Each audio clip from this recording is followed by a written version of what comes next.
राधे राधे। जय श्री कृष्णा। आप सब जानते हैं, आज चाहे प्रेमानंद जी महाराज को ले लो, चाहे इससे पहले जो संत हुए और आगे संत होंगे, वो सब नाम जप पे बड़ा जोर देते हैं कि अरे नाम जप करो। नाम जप क्या है, नाम जप की शक्ति क्या है। आप भी जानते होंगे कि नाम से ही तो राम नाम के पत्थर तिर गए थे, राम नाम लिखने से। ऐसे कई संत हुए जिनके माता पिता ने नाम जप किया तो उनके घर में संत पैदा हुए, भगत पैदा हुए। उसमें से एक जो उदाहरण है मैं आपको बताती हूँ कि हिरण्यकश्यप, वो दानव कुल के महाराज थे, तो उनके यहाँ पहला जैसा भक्त पैदा हो कैसे गया, उसका श्रेय जाता है प्रहलाद की माता जी, कयाधु उनका नाम था। वो ऋषि सुहोत्र की पुत्री थी। जब सुहोत्र की पुत्री का विवाह दानवराज हिरण्यकश्यप से हो गया तो ऋषि कुल में बड़ा यूं हो गया कि देखो अब तो हमारी ऋषि कन्या है वो राक्षस कुल में चली गई है, दानव कुल में चली गई है, तो अब राक्षसों, वो ऋषि पुत्री थी तो उनमें काफ़ी ज्ञान था, तो अब तो मतलब हमें ऋषि पुत्र कैसा मिलेगा। लेकिन जो प्रहलाद जी की माता जी थी वो बड़ी समझदार, बुद्धिमान, धार्मिक प्रवृत्ति की थी। उन्होंने अपने पति हिरण्यकश्यप से बोला कि हम संसारी सुख में प्रवृत्त होते हैं, उससे पहले आप ऐसा करो कि कुछ तपस्या करके आओ।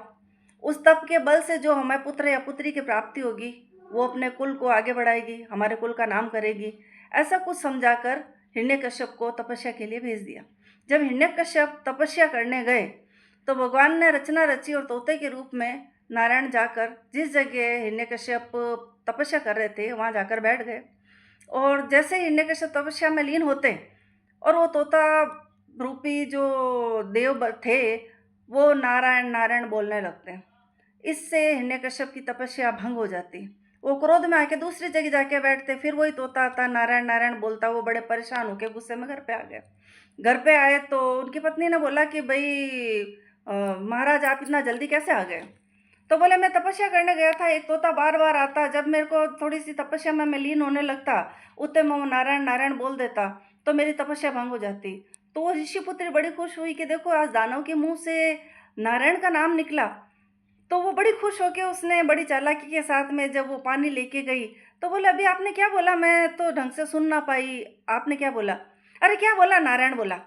जब वो खाना खाने बैठे तो बोला कि अरे आपने कुछ बोला था पर मेरे दिमाग से निकल गया, कुछ अजीब सा नाम आपने बोला था। अरे कुछ नहीं, नारायण बोला था। ऐसे करते उसने दिन व्यतीत किया।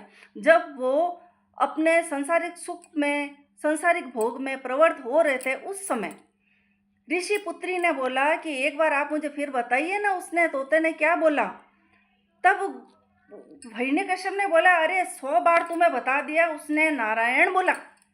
अब उसका तो बोलना हुआ और प्रहलाद का गर्भ को धारण करना हुआ।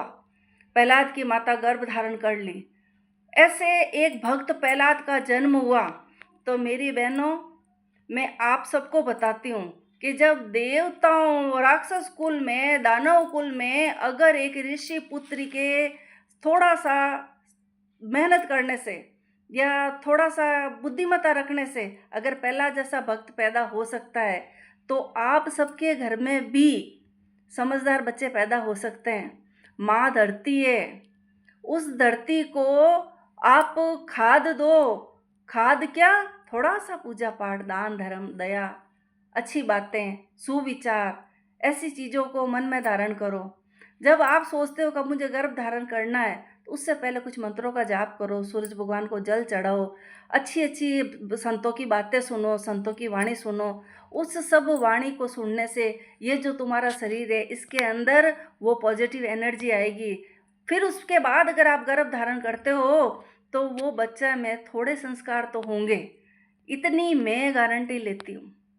तो बहनों, जब कभी ऐसा मौका पड़े, मेरी बात आपको याद आ जाए तो गर्भ धारण के बाद में आप गर्भ गीता का पाठ रोज एक बार जरूर पढ़ना। देखो आपके यहाँ भी सुसंस्कारी संतान पैदा होगी। मेरी बात को ध्यान रखना। राधे राधे। जय श्री राधे।